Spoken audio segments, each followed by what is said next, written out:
There are moments inside Buckingham Palace that never appear in photographs. No flashing cameras. No official press releases. No carefully choreographed balcony waves. Just quiet footsteps across polished floors, voices lowered behind heavy wooden doors, and decisions made in private that slowly reshape the future of the monarchy. One such moment reportedly unfolded on a calm afternoon, inside the palace walls. It was not announced. There were no aides waiting outside the room with notebooks or briefings. In fact, if palace insiders are to be believed, very few people even knew it was happening.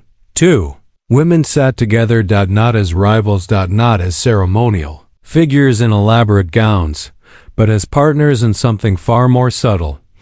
On one side of the room was Sophie, Duchess of Edinburgh, a woman who has quietly built a reputation inside the royal family as one of its most dependable and trusted members. For years she worked behind the scenes, avoiding the spotlight, focusing on duty rather than drama. Those who know the inner workings of the palace often describe her as calm, diplomatic, and remarkably perceptive. Across from her sat Catherine, the Princess of Wales. To the public, Catherine represents grace and stability. She is photographed smiling beside her husband, Prince William, greeting crowds, visiting charities, and carrying the legacy of the late Princess Diana into a new generation. But within palace circles, Catherine is increasingly seen as something more than a public figure. She is the future queen, and with that role comes influence that few truly understand. The meeting between these two women may have appeared simple from the outside, but inside royal circles, it was anything but ordinary.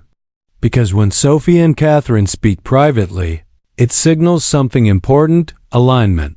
For decades, the British monarchy has balanced tradition with quiet evolution.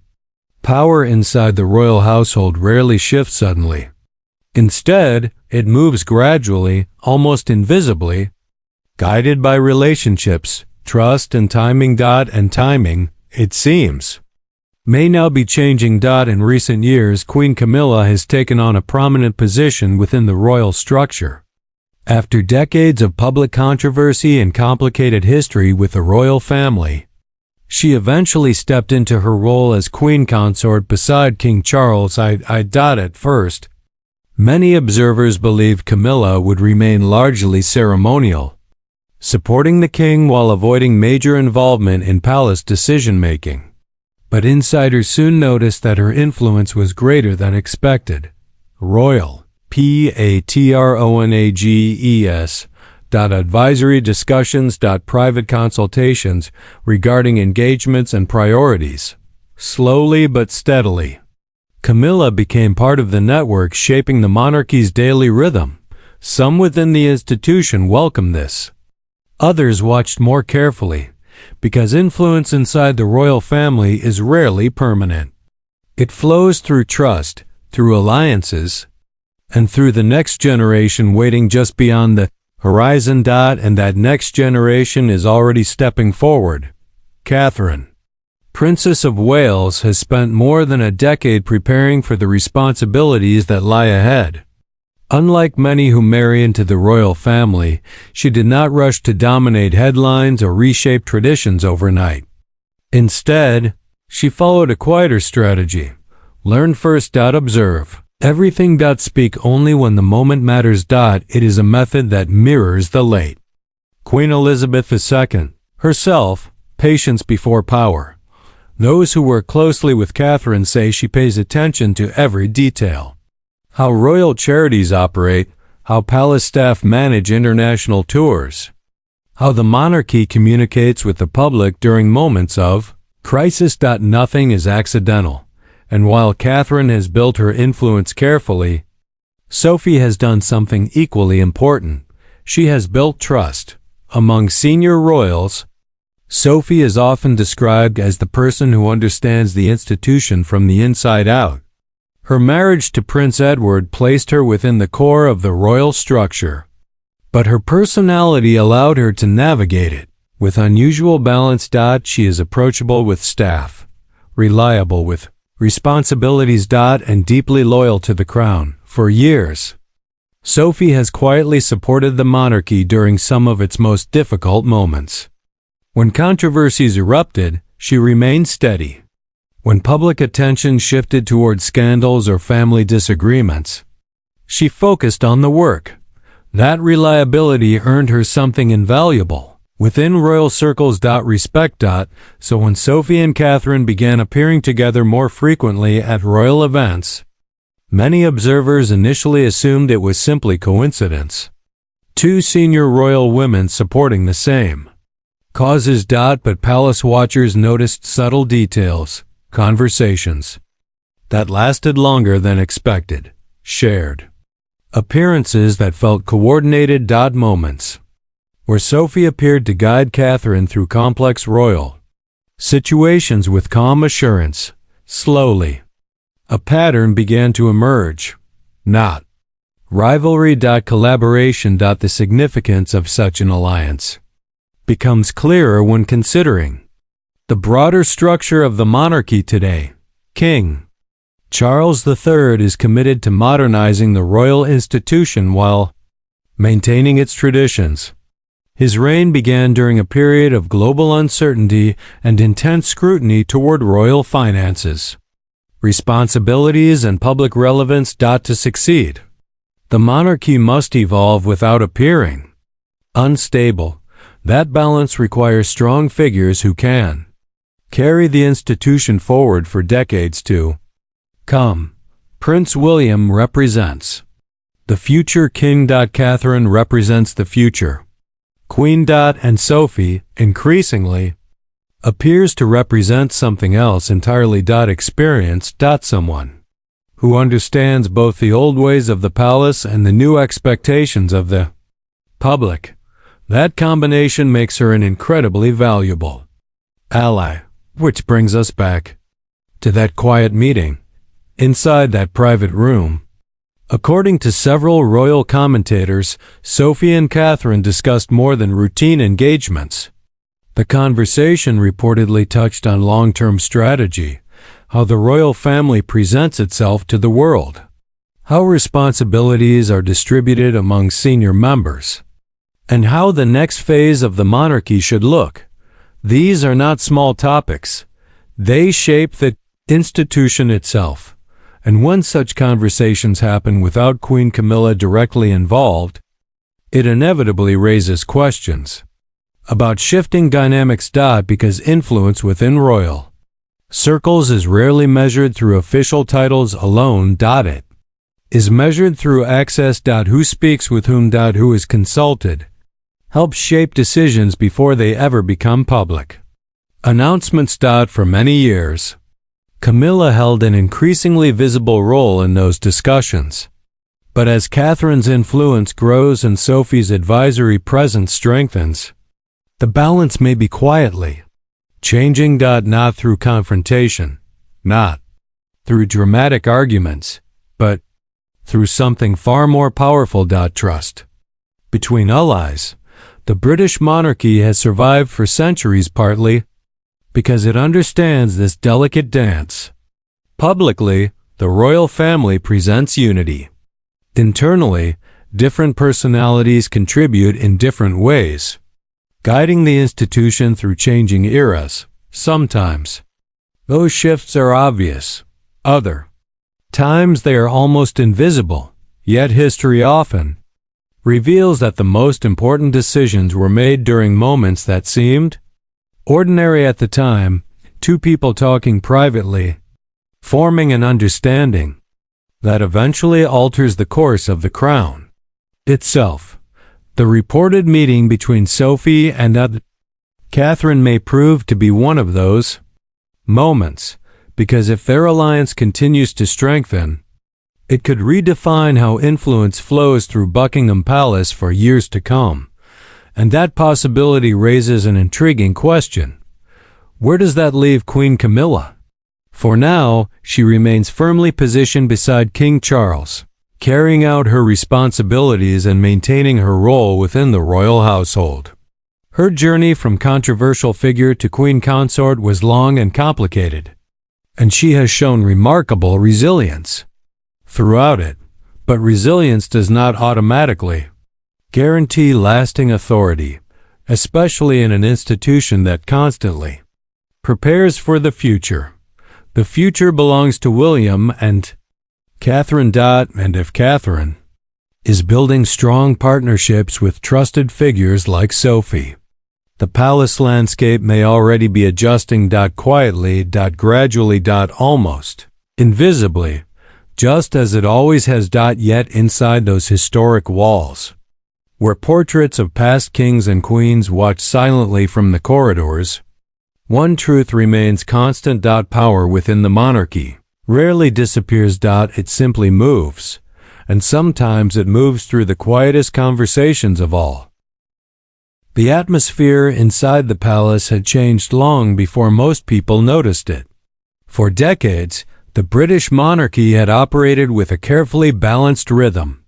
Senior figures knew their roles, traditions guided the structure, and influence flowed through relationships that had been built slowly over time. But every generation inevitably brings its own shifts. And in recent years, those shifts had begun to feel more noticeable. For many observers, the transition truly began after the passing of the late Queen Elizabeth II.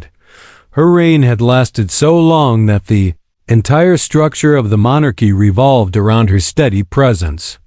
She was the center of gravity within the royal family, the figure whose judgment carried quiet authority. When she spoke, people listened. When she made decisions, the institution moved forward with certainty. Her absence left more than an emotional gap. It created a space where new voices would naturally begin to shape the future. Charles III stepped into the role with decades of preparation behind him. No heir to the throne had waited longer to become monarch. Over the years, he had developed clear ideas about how the monarchy should evolve. A slightly slimmer royal family, a stronger focus on charity work, and a renewed effort to keep the institution relevant in a rapidly changing world. Yet even a king does not manage the monarchy alone. Around him exists a network of senior royals, advisors, and family members who help shape how the crown functions day by day. Within that network, Queen Camilla held a unique position. For many years, her presence had been complicated by public perception. The story of her relationship with Charles had been scrutinized endlessly, and for a long time it seemed unlikely that she would ever become widely accepted within the royal family's public image. But time has a way of reshaping narratives. Gradually, Camilla's approach softened public opinion. She remained calm under pressure, avoided unnecessary drama, and focused on charitable work that rarely made sensational headlines. Over time, she built a reputation for being practical and supportive. When Charles finally became king, Camilla stepped into the role of queen consort with quiet confidence. She had already spent years navigating royal life, and many palace insiders believed she understood the complexities of the institution as well as anyone. For a while, it appeared that her influence within palace circles was growing steadily. But influence inside the royal family rarely stands still. It shifts as new figures gain experience, new relationships form, and the future generation begins to take on greater responsibilities. That future generation now revolves around Prince William and Catherine. William carries the weight of becoming the next king, and Catherine carries the expectations of eventually becoming queen. Together they represent the long-term stability of the monarchy, the bridge between tradition and the modern world. Their public image has been carefully built over many years. They appear calm, composed, and focused on service rather than spectacle. In a time when celebrity culture often dominates global attention, William and Catherine project something different: continuity. Yet within palace circles, people increasingly speak about Catherine not only as a supportive partner but as a strategic thinker in her own right. Those who have worked closely with her often describe a quiet determination behind her warm public image. She asks questions. She studies details. She pays attention to how decisions affect both the institution and the public perception of the monarchy. And slowly, over time, she has begun to influence the way certain royal initiatives are shaped. Her work on early childhood development, for example, was not simply a symbolic project. It involved years of research, consultation with experts, and a carefully designed long-term campaign. Palace aides have often noted that Catherine prefers initiatives that create measurable impact. Rather than short-lived publicity, that mindset is increasingly valued inside the royal household. But even the most capable royal figure benefits from guidance, especially from someone who understands the inner workings of palace life. That is where Sophie enters the picture again. Unlike many members of the royal family, Sophie did not grow up inside royal traditions. She built a professional career before marrying Prince Edward, which gave her a practical perspective on the world beyond palace walls. When she eventually joined the royal family, she had to learn its customs gradually. That process made her unusually adaptable.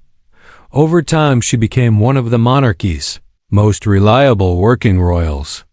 She handled engagements across the United Kingdom and internationally, supported numerous charities, and quietly represented the crown during events that required diplomacy and sensitivity. What truly set her apart, however, was her ability to remain grounded within an environment that often amplifies pressure. Staff members have frequently said that Sophie treats people with genuine respect regardless of rank. She speaks with palace employees, charity workers, and members of the public in a way that feels natural rather than rehearsed. That authenticity helped her build strong relationships within the institution. So when Catherine began stepping more deeply into senior responsibilities, Sophie naturally became someone she could rely on. Their relationship developed gradually. At first, it was simply mutual support during royal events. They appeared together at ceremonies, charity visits, and commemorations. Their conversations often seemed relaxed and friendly, which the public interpreted as a sign of warmth between them.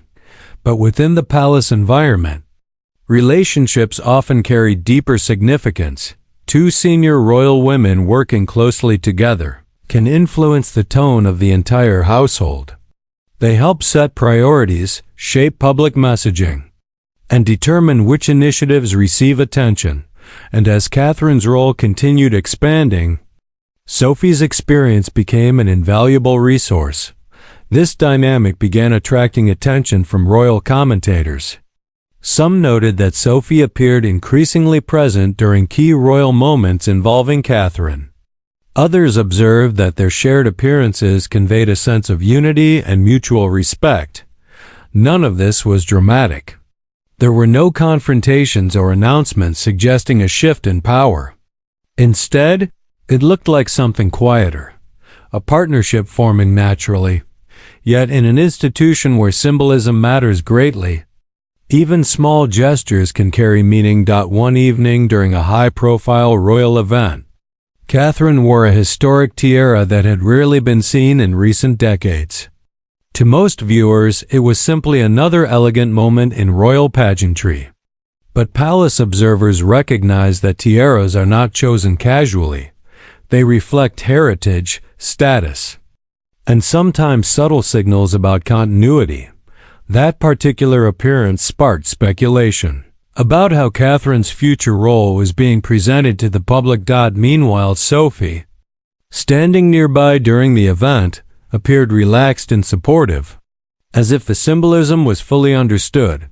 Moments like that began fueling discussions about the evolving dynamic among the senior royal women. Where once the focus had been primarily on Camilla as the queen beside Charles, Attention was increasingly turning toward Catherine as the future queen and Sophie as a trusted ally within the system. This did not mean Camilla's role suddenly disappeared. She continued to represent the monarchy alongside the king, fulfilling her responsibilities and maintaining her public presence. But influence within the palace seemed to be spreading more broadly across the next generation. Some royal insiders described it as preparation for the future. The monarchy must always think decades ahead. When William eventually becomes king, Catherine will stand beside him as queen, and the institution will need experienced figures around them who understand both the history and the modern expectations of royal service. Sophie fits that description perfectly. Her steady reputation, combined with her close relationship with both William and Catherine, positions her as someone who could help guide the monarchy during future transitions. That possibility makes the quiet alliance between her and Catherine particularly significant. It represents more than friendship. It represents continuity. And within Buckingham Palace, continuity is everything, because the monarchy's greatest strength has always been its ability to evolve slowly without appearing unstable. Changes occur, but they unfold carefully, guided by people who understand how delicate the balance can be. If Sophie and Catherine are indeed working closely behind the scenes, their influence may gradually shape how the royal family approaches the coming decades, from charitable priorities to public engagement strategies. Their perspectives could guide decisions that affect the institution's relevance in a modern world. And while none of this necessarily diminishes Queen Camilla's current role, it does highlight a reality that every monarchy eventually faces. The future always arrives. Sometimes it arrives quietly, through conversations held in private rooms, where no cameras are present. Sometimes it arrives through alliances that form naturally between people who share a vision for what the crown should represent, and sometimes it arrives through the calm confidence of individuals who understand that power within the royal family rarely needs to be declared. It simply becomes visible over time. Inside Buckingham Palace, the echoes of centuries of history linger in every corridor. Kings and queens have come and gone, each leaving their mark on the institution. Yet the monarchy has endured because it adapts, guided by those who recognize when the next chapter is beginning. As time moves forward, the British monarchy continues to evolve in ways that are rarely obvious to the public. From the outside, the royal family still appears united, carrying out traditions that have lasted for centuries. Ceremonies continue, engagements are fulfilled, and the institution moves forward with the same calm dignity it has always tried to project. But behind palace walls, the future is constantly being discussed. Prince William and Catherine represent the next era of the crown, and every step they take now is quietly preparing the monarchy for that transition. Catherine's growing confidence and influence, combined with Sophie's experience and steady presence, suggests that a new kind of partnership may be shaping the institution from within. Not through conflict, not through dramatic public statements, but through cooperation, trust, and a shared understanding of what the monarchy must become in the modern world. Queen Camilla remains an important figure beside King Charles, continuing her duties and supporting the king during his reign. Yet the natural rhythm of royal life means that attention will increasingly shift toward the generation that will one day inherit the crown. And if Sophie truly stands beside Catherine as a trusted ally, it could represent something powerful, a quiet sisterhood inside the palace that helps guide the monarchy into its next chapter. History has shown that the British royal family survives, not by resisting change, but by adapting to it carefully and thoughtfully. Perhaps that quiet meeting between Sophie and Catherine was simply another step in that long process, a moment of understanding, moment of preparation. And maybe even a glimpse of the monarchy's future. But now I want to hear from you. Do you think Sophie is becoming the royal family's secret strategic ally? Was Catherine's growing influence inside the palace inevitable as the future queen? And what role do you believe Queen Camilla will play as the next generation steps forward? Share your thoughts in the comments below. I read every single one. If you enjoyed this deep royal discussion, make sure to like the video, subscribe to the channel, and share it with someone who follows the royal family. Because sometimes, the most fascinating royal stories aren't the ones announced by the palace. They're the ones unfolding quietly behind its doors.